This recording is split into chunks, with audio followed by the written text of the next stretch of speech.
Hello, Union County. I'm Lindsay the librarian, and I'm here with another exciting edition of the book report featuring this month's books that we're really excited about in September. All right, so the first book that I have is called Everybody Rise, and it's by Stephanie Clifford. It is her debut novel. And in this one, it's 2006 in the Manhattan of the young and glamorous. Money and class are colliding in a city that is about to go over a financial precipice and take much of the country with it.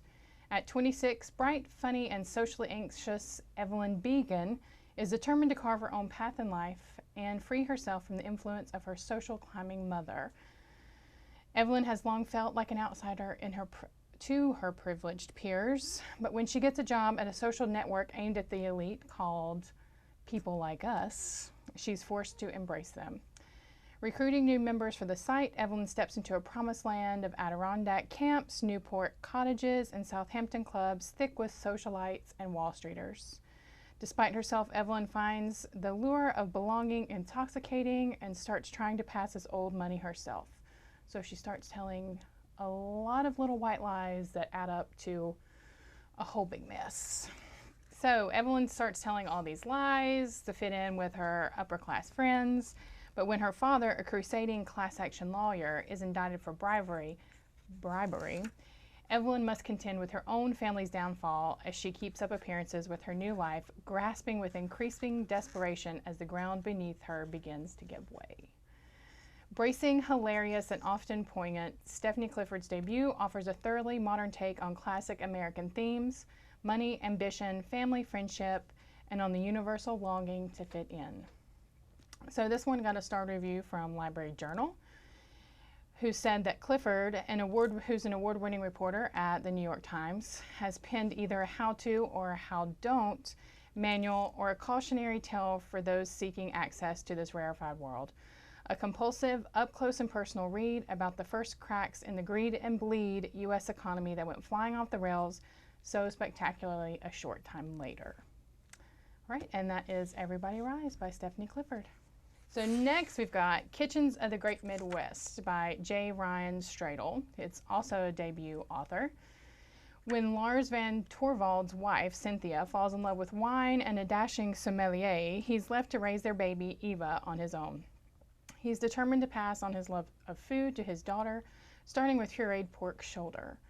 As Eva grows, she finds her solace and salvation in the flavors of her native Minnesota, from Scandinavian lutefisk to hydroponic chocolate habaneros. Each ingredient represents one part of Eva's journey as she becomes the star chef behind a legendary and secretive pop-up supper club, culminating in an opulent and emotional feast that's a testament to her spirit and resilience. This one also got a star review from Library Journal that said that Stradel is a confident first novelist, crafting characters who are singular, sometimes unlikable, but always human.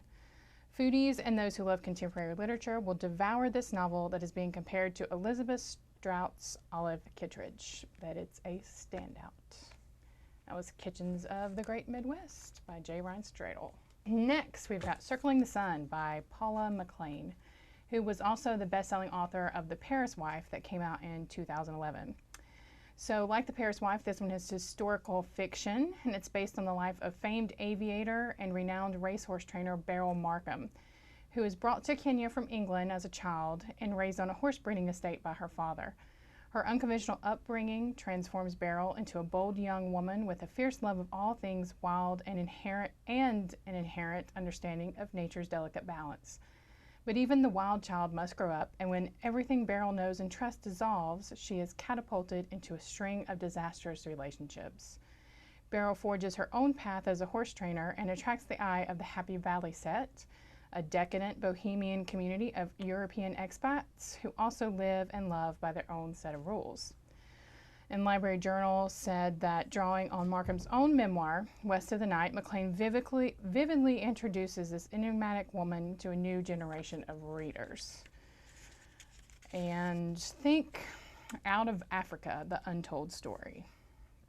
So it got a starred review from Library Journal, Kirkus Publishers Weekly, and Book List, which is pretty much everything you can get a starred review from.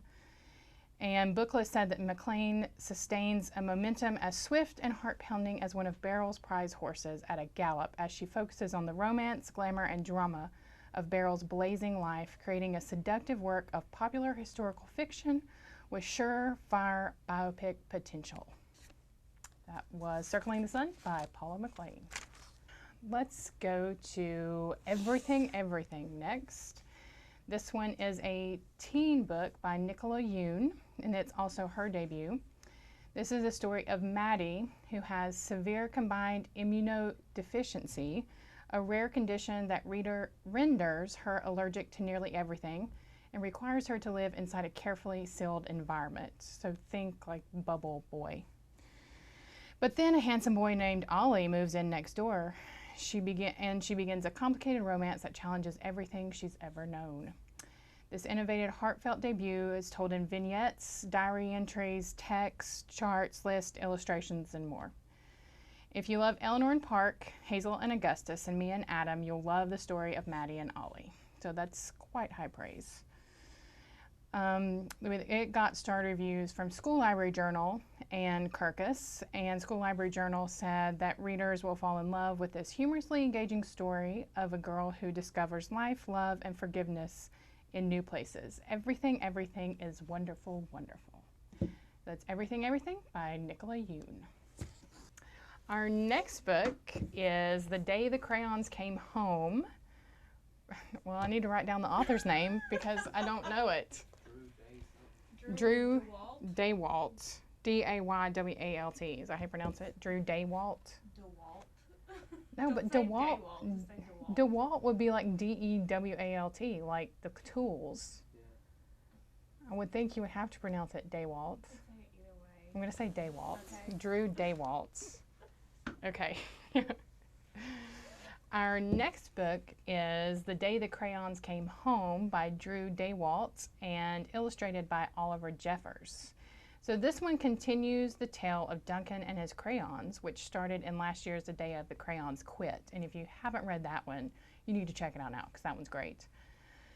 So having soothed the hurt feelings of one group who threatened to quit, Duncan now faces a whole new group of crayons asking to be rescued.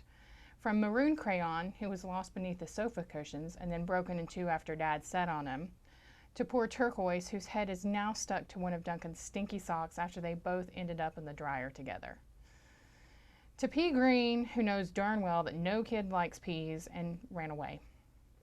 Each and every crayon has a woeful tale to tell and a plea to be brought home to the crayon box.